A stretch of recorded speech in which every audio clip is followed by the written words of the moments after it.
Hello, everybody, and welcome to a new interview from MinnMax. MinnMax is a place about games, friends, getting better. My name is Ben Hansen. Thank you for being here. Today's interview is with Phil Crifo from the studio Awaseb. They are releasing the game Chia shortly. It's coming out March 21st on PlayStation and the Epic Store. This is the game you probably have seen and think that it looks a little bit like Wind Waker, a little bit like Breath of the Wild's open world game that takes place in New Caledonia, which is where Phil is from. So in this interview, we talk about his inspirations, which is a little more GTA than Wind Waker. Stay tuned for all that fun stuff. And also the game's development, what it's like to make a hit before it's released with the way Epic and PlayStation are supporting the hell out of this thing. It's fun to see. So we hope you enjoy this interview.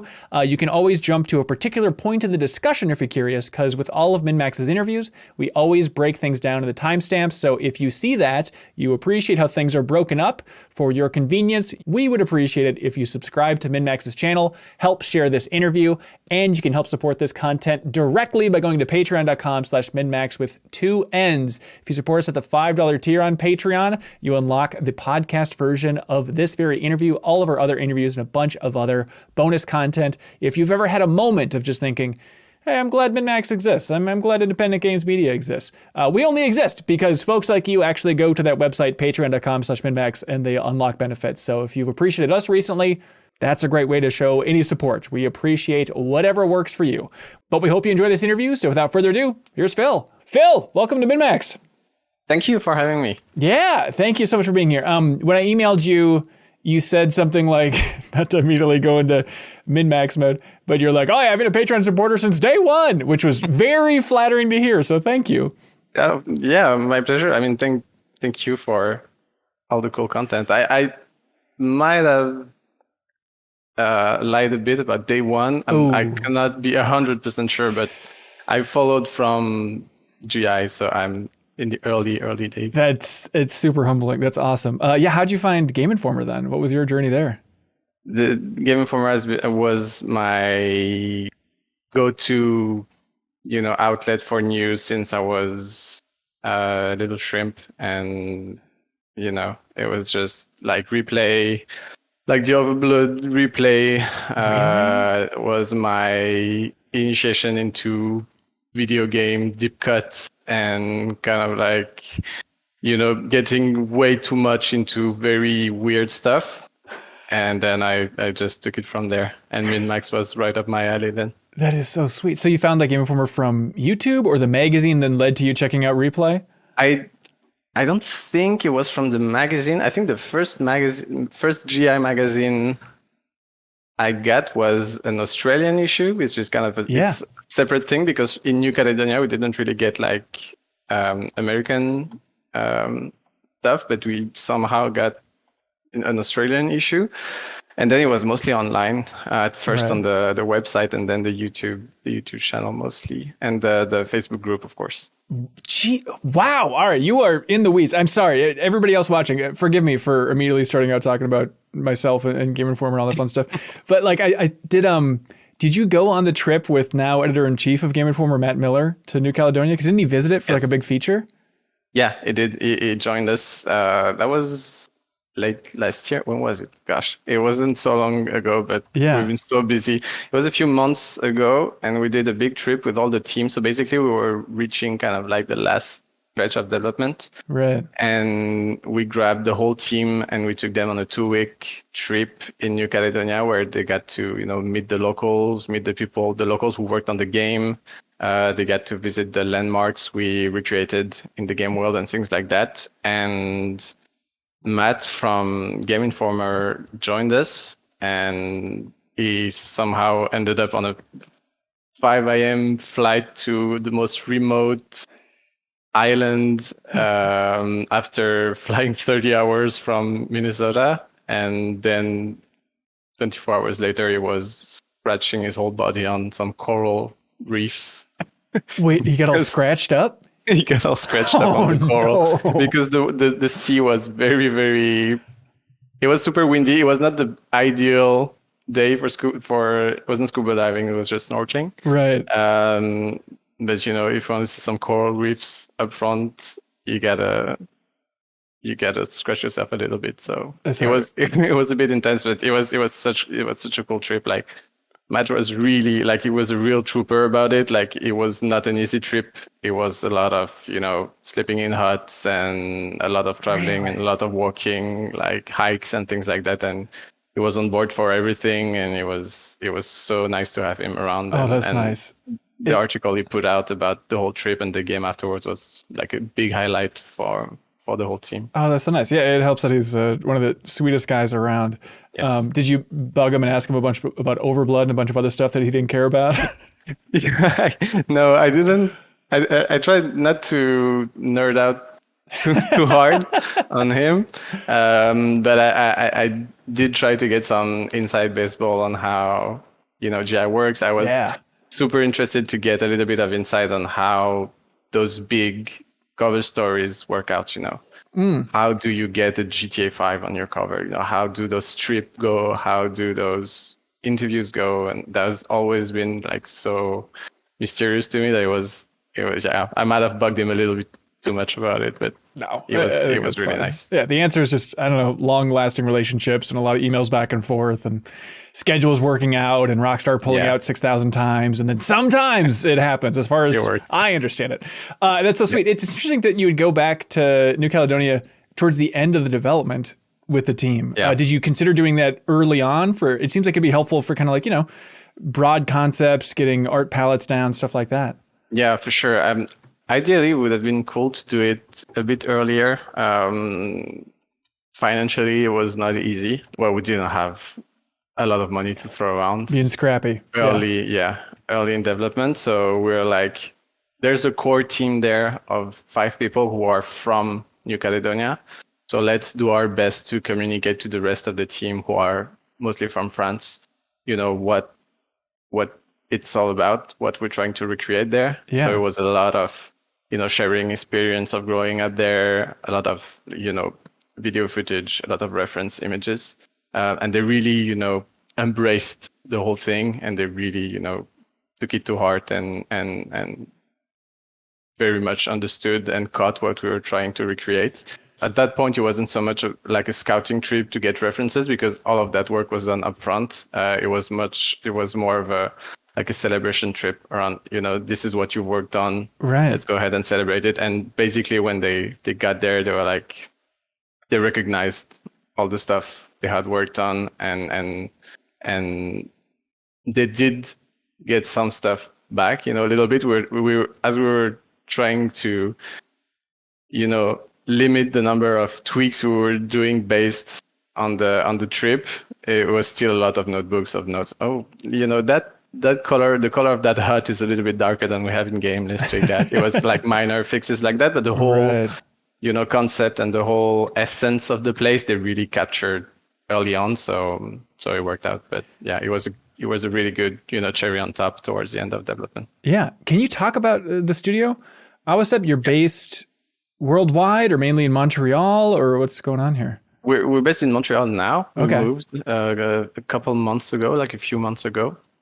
For most of the development, we're based in Bordeaux, in the south of France. But originally, we are myself and Thierry, my partner, the 2 co-founders, are from Nouméa, New Caledonia, and we moved to Bordeaux to start, the indie game adventure thing. Like a while ago, we released a small game in 2016, just the 2 of us, and then Chia is kind of our first big, proper ambitious project. And so we built a team around the 2 of us. We brought in people from New Caledonia and then people from all around.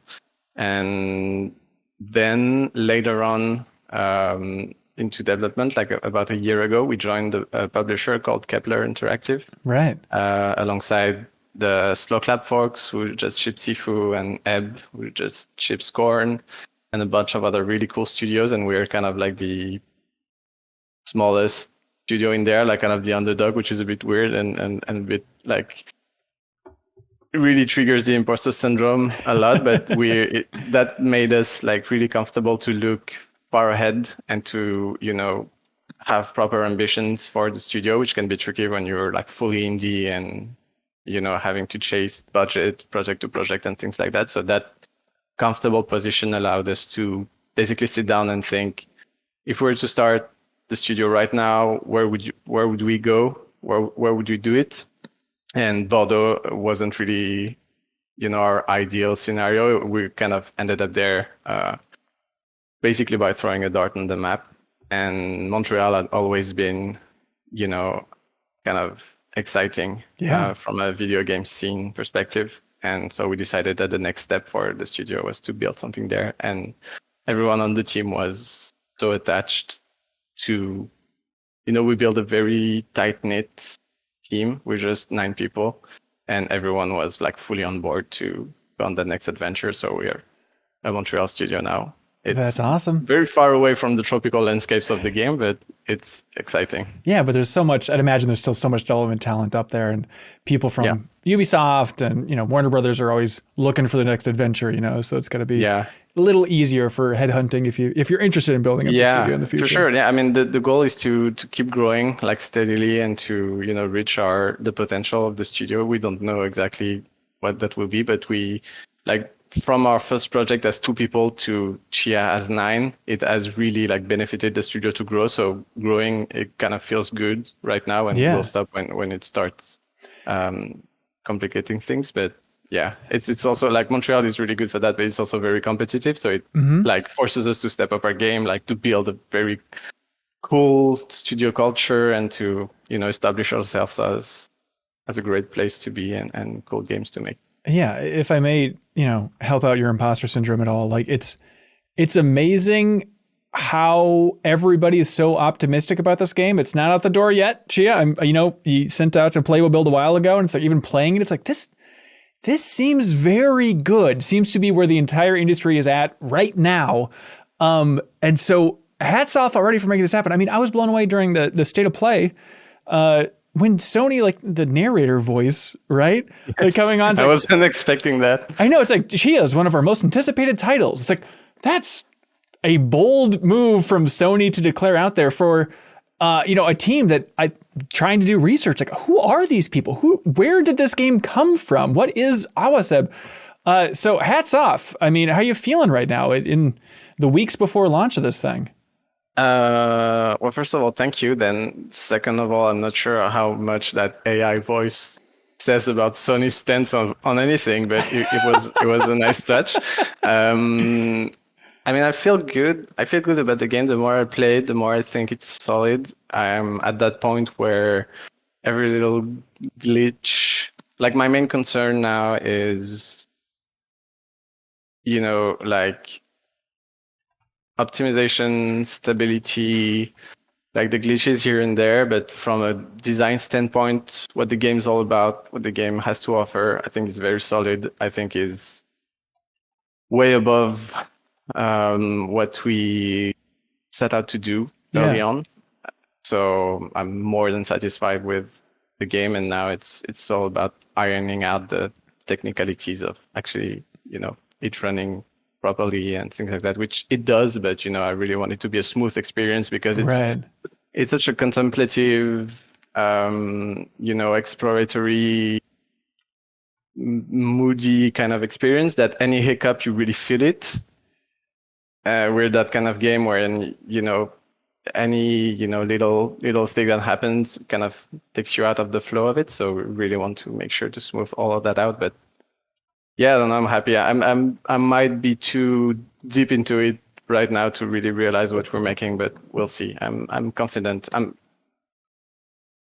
There are some bold choices in there that I think will be divisive, probably, but I'm happy with what we're making, and I hope at least a few of the players will be too. Yeah, what I immediately think of, just from trying to research the game a fair bit here, the idea of on the map, it doesn't show you where your player is. Yep. Is that one of those? What are the other divisive moves that you are taking a stance on, and we'll see how it shakes out? The other ones I don't think I can say much about because they are mostly story related. Okay. And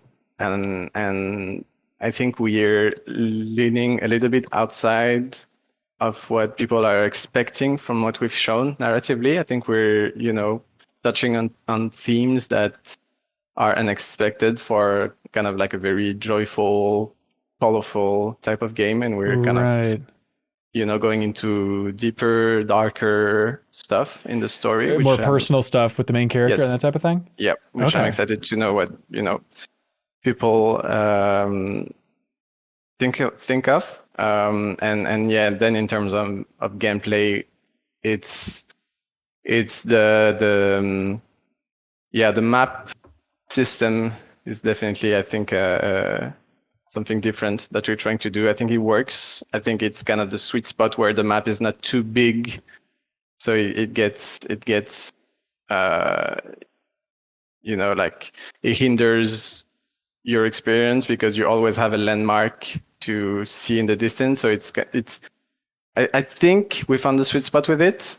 I could also see some people being frustrated because we're so used to waypoints and easy access and easy fast travel and things like that. So we'll see. But I think it ultimately, when you get into it, it really helps the immersion and the exploration and the feeling of discovery. And things like that. And that's the challenge, is just sitting around with the team and be like, how can we encourage exploration? You seem pretty plugged into podcasts and press coverage and your own taste in games. So I'm sure you've had the same thought of like, you can only do so many. Here's a Ubisoft open world checklist type thing. And so those are the discussions you have with the team, is just how do we break through that in a way that is still appealing to the mass audience?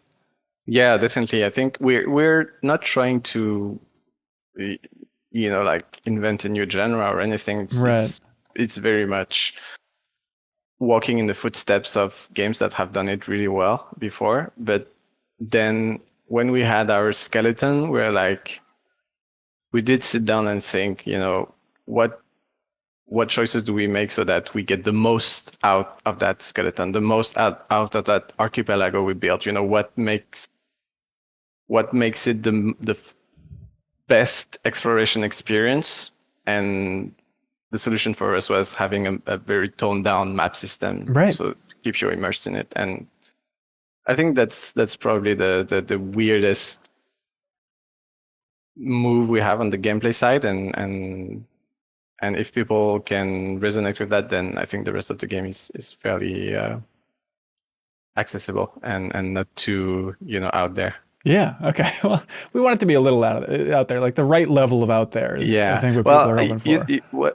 What I mean is that, like, the mechanics, we do have some very weird mechanics, like you can possess like a coconut or stuff like that. That's weird in itself, but once you get it, it doesn't have potential to create frustration. It's weird, but it's ultimately it's good. It's different in its original. But the map system is, I think, a good thing, but it has that frustrating potential, which I'm kind of dreading, but we'll see. Have you done like mock reviews and play tests, and that's something that's kind of circled as map system confusion? We did a bunch. And we did address the system to kind of accommodate for that. We do have a thing where Chia can kind of pinpoint her general location. So she will say like, I think I'm around this place, and the map will kind of zoom in towards and draw a circle towards where you are, so you can kind of narrow that down. So I think with all those kind of little helps, it really smoothed it out.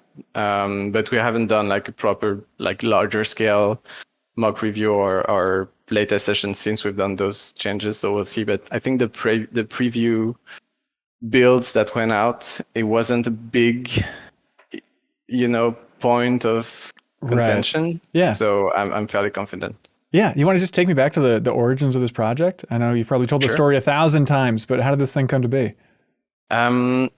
So I mentioned we did a game in 2016. It was called Fossil Echo, and it was a 2D platformer, like it was pretty ambitious for a 2-people team, but it was kind of weirdly scoped where we had a lot of hand-painted backgrounds and things like that. So the game ended up being very short, and it's still very fun to us. And weirdly enough, the team that joined after we shipped that game really latched onto it, and they want to put references to it everywhere for some reason. That's awesome. Even though no one played it. And so we shipped that, and it wasn't a commercial success or anything, but it was a good experience for us to, okay, we're able to ship a game. It was not an easy process, but we were able to ship it. and for some reason we wanted to keep going, even though it generated zero revenue and we had to, do side jobs to keep going. But we just were very much into making games, and we sat down with Thierry and asked ourselves, okay, we were able to ship a game. What's the next thing? And we kind of went back to the very initial pitch for Fossilico, which was like way more ambitious, which was a 3D open world game, which is way closer to our kind of childhood references of playing games together and things like that. And we're like, okay, we did our small 2D platformer. Now let's make like the proper game we set out to make initially. Yeah. Is the easy shorthand, I don't mean to just reduce everything down, but like Wind Waker, that seems to be a main point of reference for people referencing your game. Is on the inside, was that also up on the big whiteboard? It was not actually. I of course I see the comparison. I played Wind Waker when I was younger, but it is not like in my top anything. I do like it a lot. Ooh, sorry. Yeah, pre-orders are being canceled right now, Phil. This is a bad look. I do like it a lot, to be honest. It's a really good game that I discovered. Like I discovered way more of it from people comparing Chia to it. And I was like, okay, I can see, the similarities. But ultimately, what I think happens is that Miyamoto said that Zelda stems from his childhood experience of exploring caves and exploring, the nature around his house and things like that. And ultimately what Chia is about is that it draws from our experience growing up on a tropical island and exploring and doing stuff. It's very much emulating that childhood feeling of, discovering things, tinkering with things. And so that I think we have a very similar root from Zelda, so kind of naturally we build a game that has, similarities. And then Breath of the Wild, more than Wind Waker, was a reference point to, okay, what is good modern open world design, what works for the type of game we're making in terms of like locomotion mechanics, mostly like the free climbing and things like that. But yeah, I think ultimately it's more of a, DNA thing rather than, taking bits and pieces from games we like. It's more, okay, let's build a game that's about childhood and, the other games out there that are about childhood. Yeah. Ultimately have, similarities. So focusing on exploration in New Caledonia was kind of the number one bullet point. And then the whole idea of the transformations, the soul jumping into things. Yeah. Was that always there from the start? That was very early on. Like that went through a few iterations, actually. The earliest version of that mechanic was a simple like telekinesis thing where you could move objects around. And then it evolved into processing mechanic similar to the one we have now, but Chia wouldn't warp into the object or anymore. She would just stay in place, kind of like Oddworld style, processing things. She would stay in place and then you would move around and then you would go back to your body. But that felt, the only way that felt really fun is that you could knock yourself out with a coconut, which was good, but ultimately it didn't allow you to, it didn't help for locomotion. You went back to square one when you unpossessed and things like that. So it didn't allow you to get into a flow. So it morphed into the version we have now. So it was a few iterations to get it. That seems like so much work. Like even just a lot of work. Yeah, unbelievable. I mean, just playing the demo, I did a little bit of like, okay, we're going to find the limits here. Okay, all these different animals you can jump into. That's whole new animations. We need to make them look good for how they're rolling down a hill. And we need to make it possible to turn yourself into a radio and toss yourself into the ocean. I mean, it just multiplies everything. I mean, did you bite off more than the team could chew for a while there? A little bit, I think so. We were kind of smart enough, I guess, to build system up front that were, pretty solid. So then building a new animal was mostly, a run animation, a jump animation, a few idle things. And once you have that checklist, then the whole, skeleton behind it is just like plug and play. Basically, I'm simplifying a lot, but it wasn't like doing it from scratch all the time. So it was a lot of work on the animation side and on the programming side, but ultimately, like working with an engine like Unreal, you're able to build stuff in a kind of cascading fashion. Sure. So once your basis is strong, then it's easy-ish to iterate on it.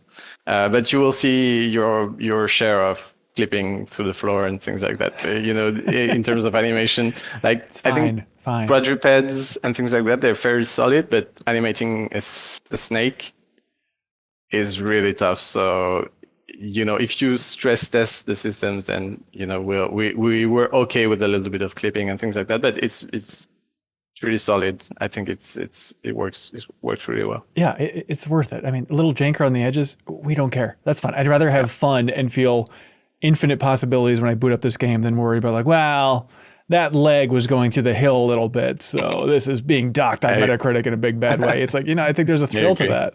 Why was that feature so important for you?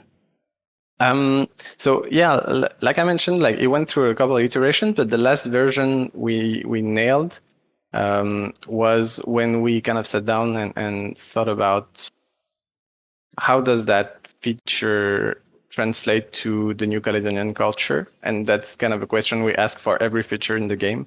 And basically, what I realized is that all the folklore and legends and things like that from New Caledonia are very much centered about shape-shifting, anthropomorphic animals taking the shape of humans taking the shape of animals, talking animals, and things like that. And that's a very strong theme in local folklore. And that's kind of a happy coincidence then, or you think just growing up with that folklore, you were naturally interested in that? I think so. I mean, we wanted a mechanic that kind of, at first it was just the coconut, you could just process objects, and then thinking about it a little more and doing that correlation with the local folklore is like kind of a no-brainer to have her process animals. And then from there, it was more of a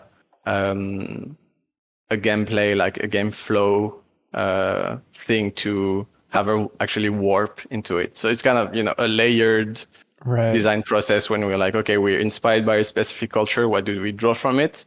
But then we're also trying to make an actual game that's fun and that's, stands on its own. So how do we, bend it and twist it to actually make a fun mechanic out of it? So, yeah. Do you think this game will appeal to like the immersive sim crowd? Or did Breath of the Wild just kind of open things up in such a big way that it's like, if you like Breath of the Wild, you might be interested in some more immersive sim elements in a way, I'm not sure, to be honest. We don't have like proper combat, which I think is kind of a big part of most immersive sims, and also a big part of Breath of the Wild in a way, even though it's not the main focus, it is a big part. We do have some like enemy encounters and things like that, but there's no like proper combat. So I could see like a part of those crowds like losing interest in Chia because of that.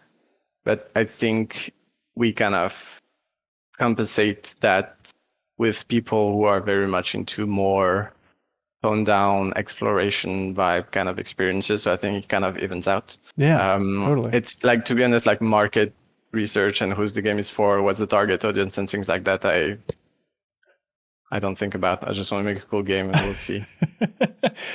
So then, let's get back into this market research stuff though. So you had no money, you started making this game, and is it up until Kepler came in that you were scrambling, or what was like the first breakthrough for this thing actually? A little bit before. So we got funding from Kowloon Knights, which is a fund that worked with Fumito Ueda. Yeah.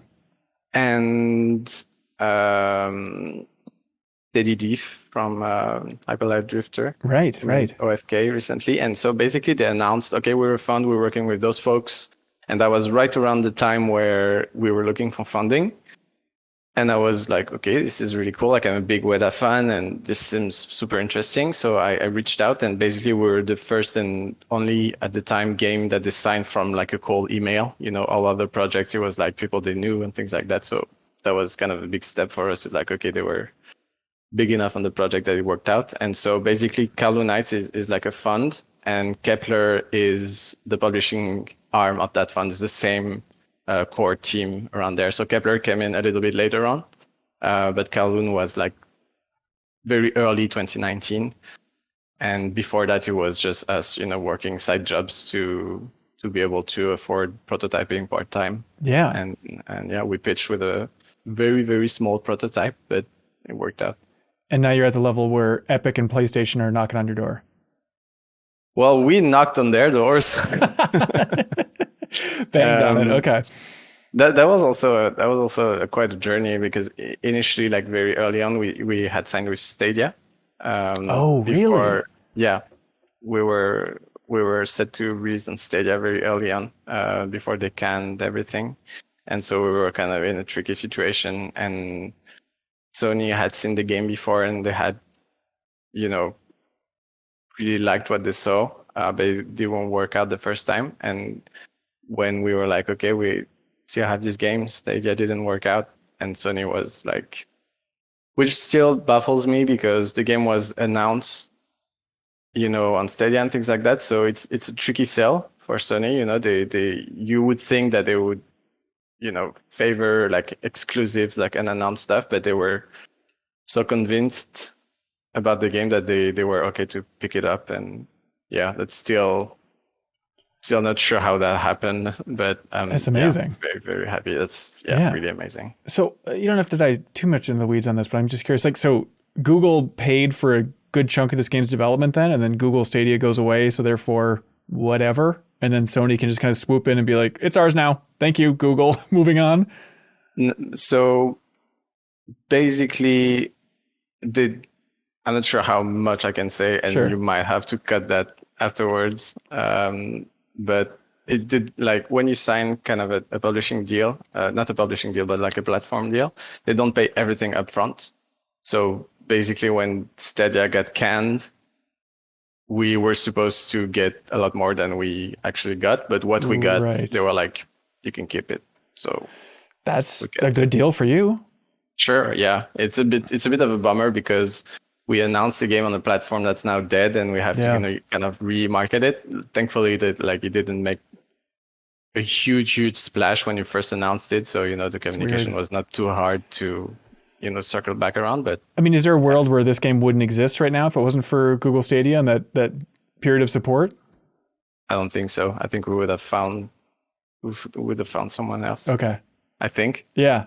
I don't know. Is it fascinating for you to feel like doors are opening in industry left and right when you have a game that's demoing this well?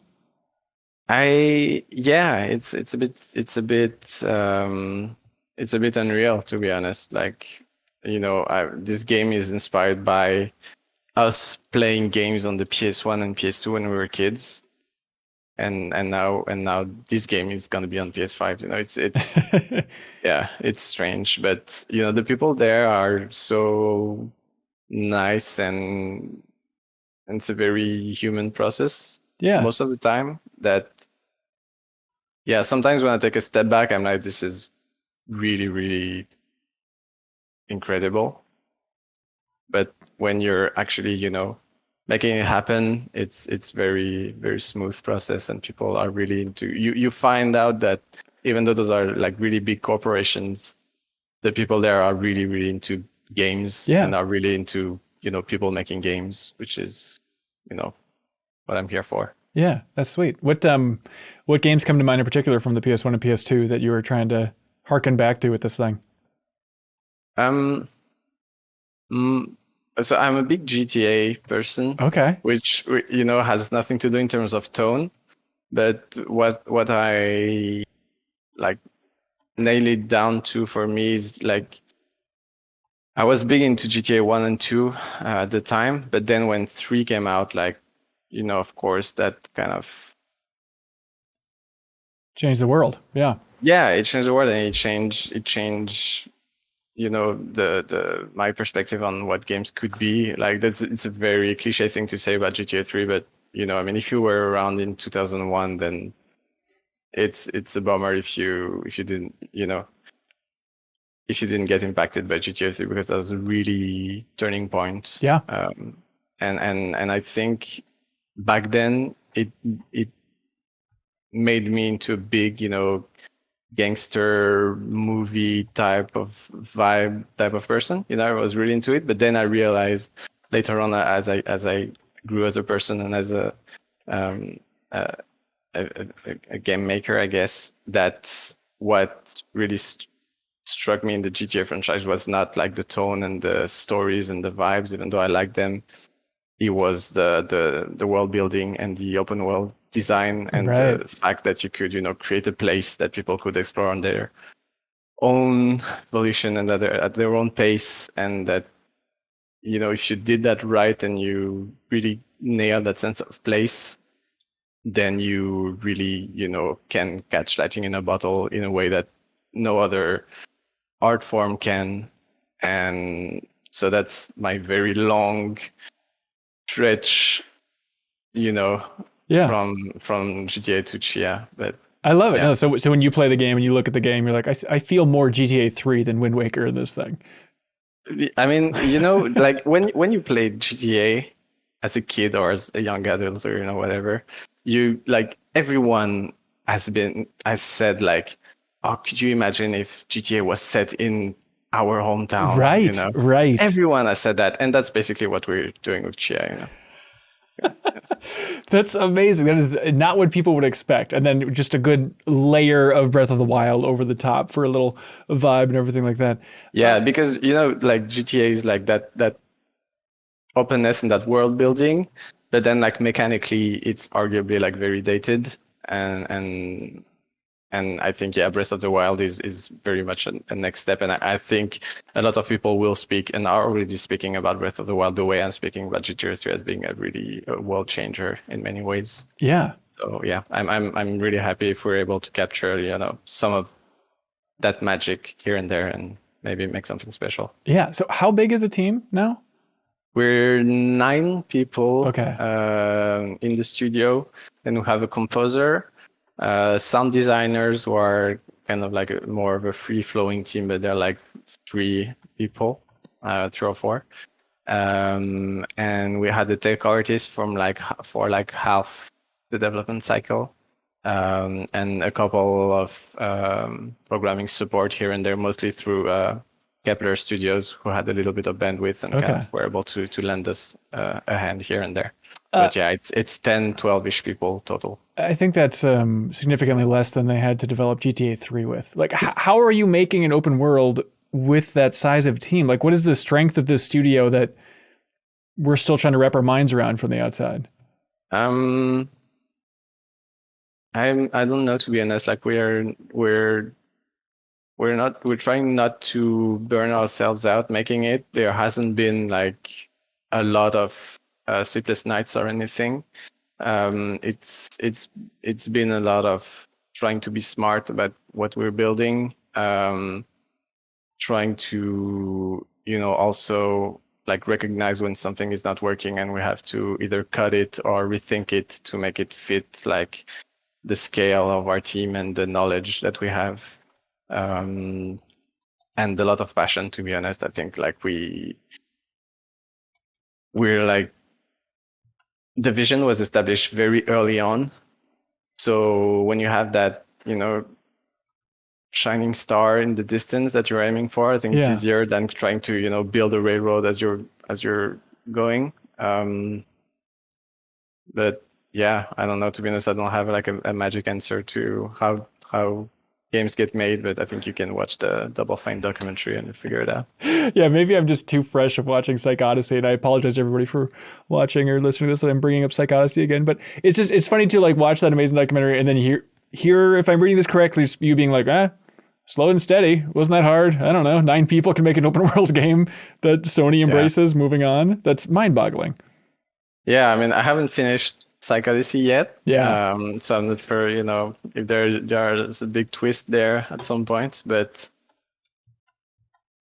yeah, I don't know. The slow and steady and passionately as well. I mean, you have to kind of put your heart into it, because if you're doing a 9 to 5,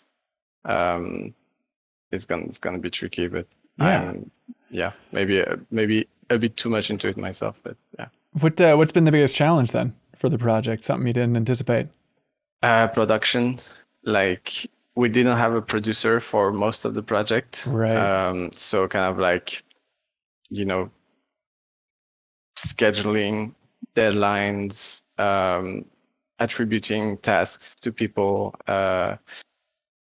just the whole production aspect of it. As soon as you're more than 2 or 3 people, it gets really tricky. So we tried a bunch of stuff and it worked out. You know, we're shipping a game, so it's not a complete catastrophe, but the first thing that we want to, you know, lay flat and build from the ground up for our next projects is definitely our production pipeline. But on the technical side, you know, I know it's a less sexy answer that, oh, you know, that specific mechanic was so hard to make and everything, but the reality of game development is like, if you're good at Googling, you can make anything. So okay, give me an example of Googling stuff. Are you literally starting out with like, oh, it'd be cool if you could turn into objects, or I guess possess objects like Abe's Odyssey, and then you're Googling Unreal how to possess objects? Okay, so that's simplifying it a little bit. Okay, all right, help me out. But it's not that far. I mean, I'm not a programmer, so on the programming side, like our programmers are really good, and they did a really good job of building those mechanics and making, you know, it's not like we're not building a linear game when you can kind of build something and then build another thing that don't correlate. Like, those are mechanics that, you know, can work at the same time together, one after the other, or vice versa. And so it's a way other beast than, you know, building, you know, a linear game. So our programmers are really good, and I won't reduce their work to Googling how to process a coconut on UE4. Thank you. That's definitely not what happened. But from my experience, it's like, I wanted to, you know, I had 0 experience in Unreal before working on this. And as creative director and art director and like many hats person, I had to learn like the different tools from the engine. And for example, I had a good idea of what I wanted the water to look like, because we're doing a tropical inspired game. So I wanted the lagoons and the water to have a very specific look, because I think it's like 50% of the look for that type of environment. And so it was a lot of Googling, you know, like kind of basically being able to splice something in different steps. You know, how do you make something glow, you know, in a material? And then once you've learned that, then okay, I can use that to kind of make the little sparkling on top of the water, you know, and things like it's kind of like taking chunks of knowledge and like, you know, building stuff out of it. But yeah. Well, I'm curious about that the production stuff that you want to move into the next project. Yep. What is the optimal structure, it turns out, for a team around 9 people? I don't know if it's the ideal thing, but the thing we're trying to build is something where I think what was hard for us and for our team in this production was that people usually felt like they didn't have a short-term goal or objective, where the goal was always to make Chia, you know. And I think for it to be rewarding and for people to keep going without being too exhausted about the project, you have to give them, you know, short-term goals, okay, which I think is kind of the basis of like Scrum or other, you know, production techniques like sprints, you know, in 2 weeks, what do we want to achieve, and kind of chunk it out in little bite-sized things like that, which we never really managed to do. Well, I think like vertical slices are hard with an open world game, right? Like, how do you even do it? They are. Fortunately, I think for our next project, we're in a situation where we won't really have to convince or pitch it to, you know, people early to get funding, because we're with Kepler, and that puts us in a more comfortable situation. So we're going to be able to, you know, lay it out more comfortably than, okay, we need that prototype by that time or we won't get funding and things like that, you know. It won't be as stressful on that front. But yeah, to be honest, it's a work in progress on our end. On the production side, we brought in a producer to and did the the knowledge from the Kepler studios as well, who are much more established than we are, is like super great to have. And we're going to try to, build something that's based on strong foundations that have worked elsewhere, but also kind of, works with us and the dynamics we build along the way and things like that. So it's a whole other challenge, the human aspects like of working with a team. Yeah. But yeah. It's interesting to hear you talk about the future already. I know this game is not out the door and stuff, but do you have a roadmap in mind, or are you going to be kind of like in a wait and see mode to see how Chia is received first? No, we definitely know where we're going next. We know what the next project is going to be. It's not like laid out on paper 100% yet, but the whole team knows and is very, very excited for it. In an ideal world, we would already kind of be working on it as we're shipping Chia. People who have a little bit more bandwidth and things like that. But the reality is like it's so hard to ship a game that we're all hands on deck to actually get Chia done. But yeah, I think everyone is really excited for the next thing. It's different, but it still has our DNA, and I think it's a really Chia is gonna be a really great stepping stone for us. But I think the next project's hopefully we're gonna try to make something that is really establishes us as people who make good games. Yeah, here's open. Do you have idols in the game industry, studios that you look at and you'd be like, oh, if Awaseb could be like this studio in the future, that's a sweet spot. Well, I haven't finished Psych Odyssey, so I don't know if it's finish it first. Finish it first. Okay. No, but Double Fine is the way they're able to make like large scope games while remaining kind of a human centered studio is really inspiring, I think. And yeah, I'm not too big on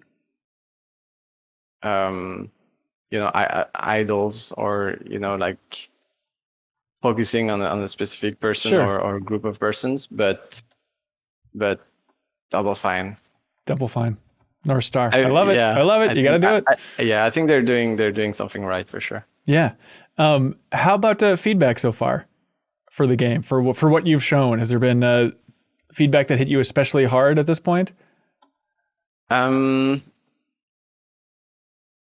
Well, you mean hard in like it was painful, or I guess more in a positive way. Yeah, a positive gut punch, I guess is a good way to put it. Yeah, I think the positive gut punches are definitely the feedback from the people in New Caledonia. Right.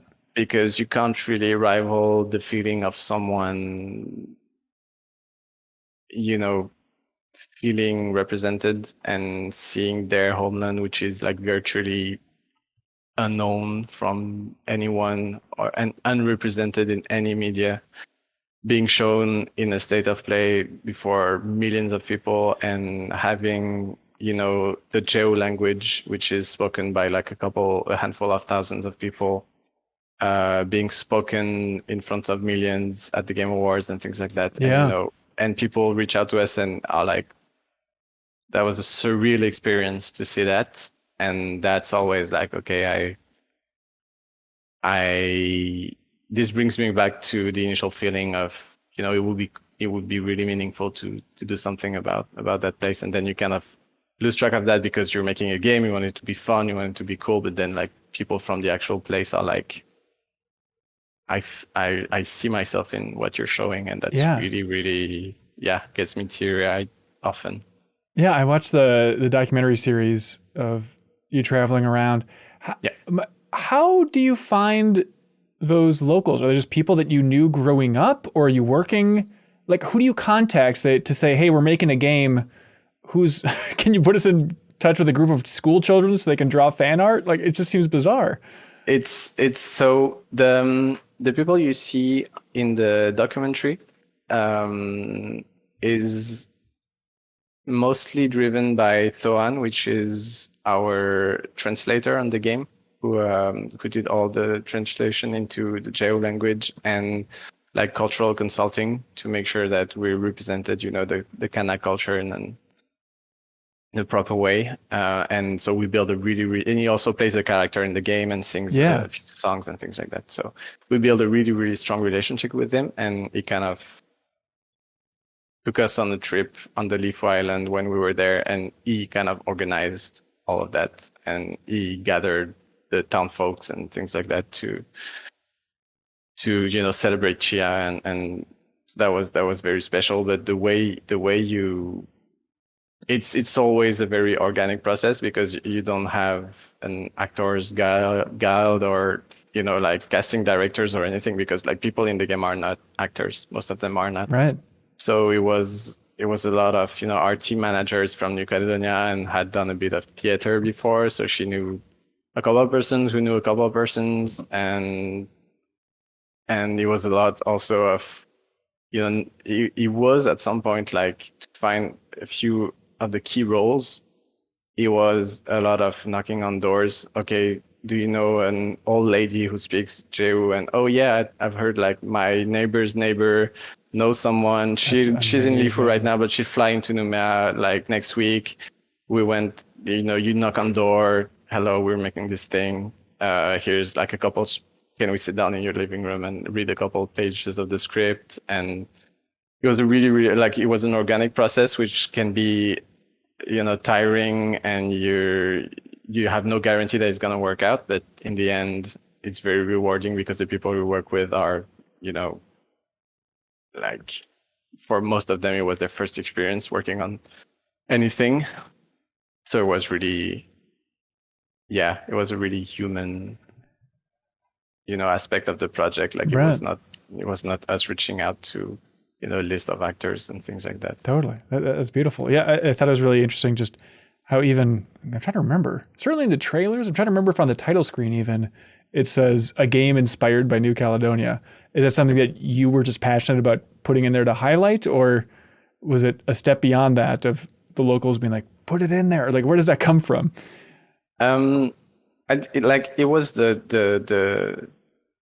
it was there from the very inception of the project, and it has always been, the spine of the project.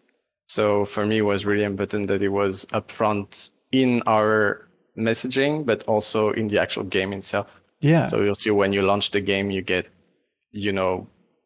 a couple of cards explaining what the game is all about, what it's inspired by, like with pictures of the place and things like that, because it's more than just like pretty landscapes.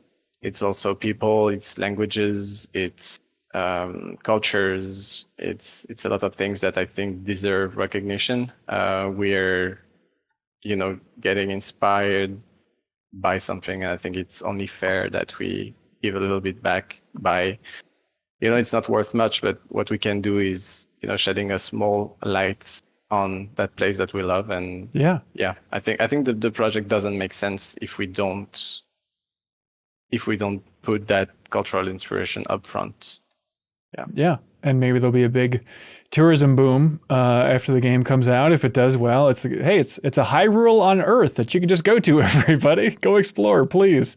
I hope so. I mean, if people like, it's a really, as long as they're respectful of the place, right. Because mass tourism can has its downsides too. But I mean, if it brings awareness for the place, and that would be a great kind of, I won't say side effect, but in a way, because like ultimately the main goal is to make a good game that you can enjoy, even if you don't know anything about New Caledonia. We didn't want to make something like too self-indulgent that will only resonate with the locals and things like that. So we're making a good game, and if that sparks some Wikipedia searches and things like that, then that's a win, a double win. How common is the name Chia in New Caledonia? So like right now, completely uncommon, doesn't exist. But hopefully when it's out, then every little girl that gets born is going to be named Chia. So you just pulled it out of thin air. It wasn't like you had an old childhood friend or anything. So Chia is kind of a pun based on the Jeo language, like two words in the Jeo language. So depending on how you pronounce it, it can either mean like to grow or to grow or to be special, to be weird, to be different. And those two meanings kind of resonate with the themes of the game and where like the arc of the character. So it was a really meaningful name for her. But then on our trip to New Caledonia, we met with a bunch of folks, and one of those people told us that his younger sister was actually named Chia. What? But not in Jeu. So there are many Kanak languages. Sure. We chose Jeu because it's the one who has the most speakers. So it was easier the most, even though it's just a couple thousands. But in other Kanak languages, it can mean different things. And that person told us that his little sister was called Chia, and in his language, it meant to dance, which was cute as well. So I guess there are some Chias already out there. That's great. Were you always hell-bent on getting this game out the door before Tears of the Kingdom came out? Because it feels like the timing is working out well, where this will come out, you can relax and probably play that game then. It is. It wasn't like I would say it was like a super stressful, like throughout development, and that was, a thought that we had the whole time. As we approached release and had to postpone a couple of times, it became, of course it would have hurt to release it after. Yeah. It would definitely have been tricky. So yeah, I think it works out, but yeah, ultimately we release it when we think the game is, in a good shape. It would have been a bit painful if we were to wait, but yeah, thankfully it worked out. Any, I know it's impossible. You're too close to it. I get that. Any predictions for how you think it's going to do once you ship it?